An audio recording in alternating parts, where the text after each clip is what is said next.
In modern fiction, the multiverse has become a trope that I believe can more adequately explain what jumping the shark is than the ancient episode of Happy Days.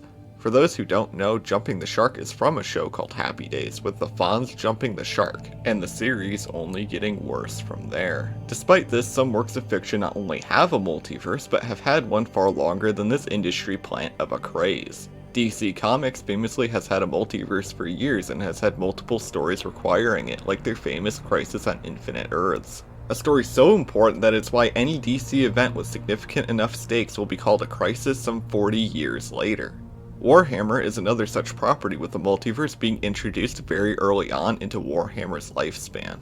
To get the obvious objection out of the way, I've already done a video proving without a shadow of a doubt that chaos is and always has been shared between the two games, although some will agree with the notion of them being shared but protest at them being two universes in a multiverse. While I do agree that some quotes early on may give the impression that the world of Warhammer Fantasy was just a planet in the greater universe with the Milky Way from Warhammer 40,000, I think this quote from White Dwarf 104 implies that they are in two separate universes. I also believe that generally it is the most consistent interpretation that they are two separate universes connected to the same warp. But are there other universes in this Warhammer multiverse? Yes. And if you were to ask on some other regressive websites, this would play out like the steamed hams meme, where people would pretend we never hear about the multiverse. However, there are quite a few mentions of the multiverse, in fact, so many we have to categorize them to properly detail Warhammer's cosmology. I think the novel Dead Sky Black Sun does an amazing job of showing us the various subsets of the multiverse and showing us that they are separate from each other.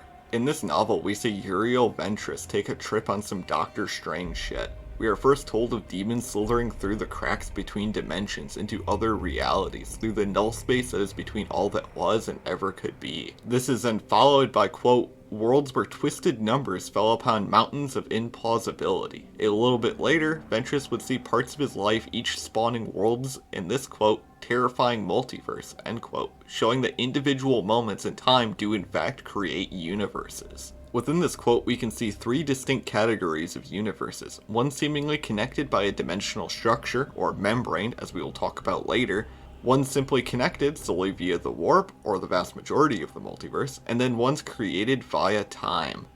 The first and largest category would be universes that connect to 40k and or fantasy via the warp. Now realistically, some of these quotes could fit into other categories, but given the lack of detail, we can't for sure say that they are in the membrane, a structure we will detail shortly. The first of these quotes chronologically that I've found dates back to Adeptus Titanicus, where we are told that a missed warp missile can end up in any of a million universes. After this, we would get quite a few quotes from various sources displaying the multiverse. This excerpt alone, released in 1988, would be released way closer to the aforementioned Crisis on Infinite Earths than it would be any modern Marvel slop. Then, in first edition Warhammer Fantasy Roleplay, we would be told that when the Slan gained access to the warp, they were able to go to countless other realities. More recently, in Darkness in the Blood, we would see Mephiston talk about how he's actually been to some other realities. Now surely if the frogs and Mephiston are visiting other realities, surely some other folks must be too, and you'd be right. So in the 10th edition core rulebook, we are told about how the Webway has been invaded from strange realities. This would line up with what we were told about the Webway from other sources, you know, the whole Chariots of Fire thing we see in 4th edition Warhammer Fantasy Roleplay. This would be in conjunction with the Orion trilogy, where the world roots are stated to connect to other worlds and times. And then the recent Arcane Journal for Wood Elves clarifying that said world roots are in fact just part of the Old One's paths, or the Webway. The Webway has also been stated to connect to all times and 1,000 suns. There are also quite a few explicit quotes about chaos being multiversal. For example, in the 8th edition core rulebook for fantasy, the Crystal Labyrinth is said to sit at the heart of the multiverse, or in 5th edition Champions of Chaos, chaos is said to be the supreme power in the multiverse.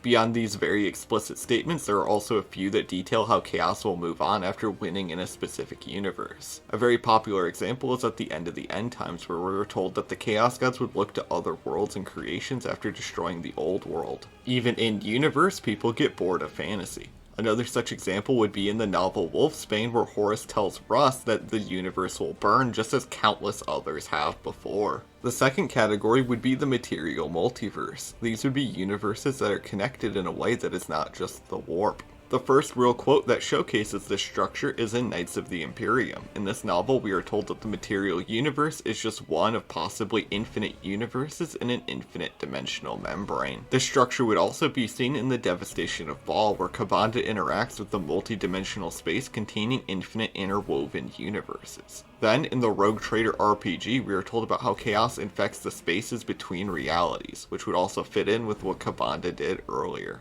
In the novel Casterkin, we are told that the universe exists in a Hilbert space, which is a real-life mathematical model which can include infinite dimensions. We are then told that other universes exist within the other vectors. There are some other instances I think would refer to this material-only multiverse, like the 5th edition Necron Codex, which talks about how the Catan can banish people to alternate realities. This segues perfectly into our third category of the multiverse, and that is the various timelines. This may sound odd, but Warhammer operates under a framework that allows time travel for some to enter into another equally real universe. This is showcased in a few places, a very notable one being in the Rogue Trader RPG supplement Harlock's Legacy, where the DM notes for the time travel section explain that when characters go to the past, they aren't just in some illusion, but an equally real past.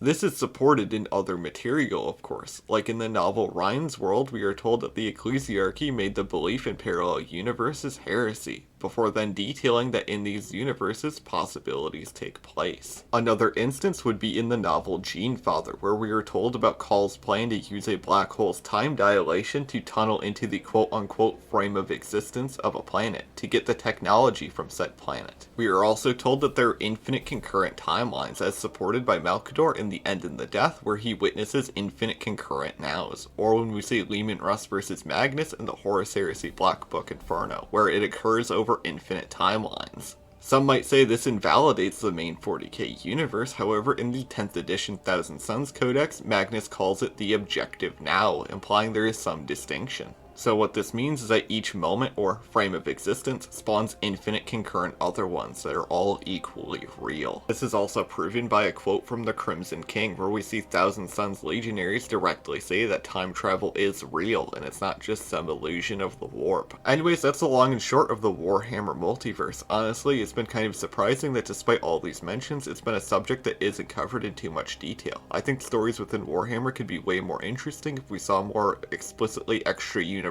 demons. I think it really adds to the cosmic horror angle. This video also could have been way longer. I could have sat here listing all the numerous quotes of chaos being multiversal and spent 30 minutes on it. However, I just wanted to get this video out for you guys really fast so I can work on another video. Anyways, thanks so much for watching, and I'll see you all in the next one.